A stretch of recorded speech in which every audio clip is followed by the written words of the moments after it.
Halo Barom tasking kan epi Kummno ngi shet putharo ma te shobangan epi ke videos ngomba like share subscribe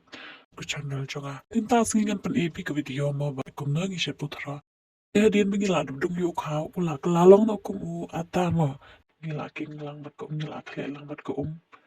ngi king ba mo kum ne pe dala dum yu tu khau ula klalong no kum u ata Ukiu ban shet putharo padang uday ukiu bala ashna lupa bala mang lupa ban shet putharo uday ukiu kundo ba e ubal ban ba the tu kupo po ukiu em ngitam no daga tai ka wai ka chin tap kala ban sa lupa ti ha rut ka pe pi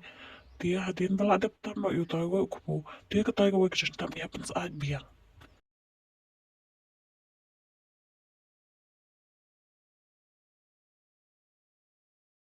ingla dap shet yu kupo pe sa ba kupo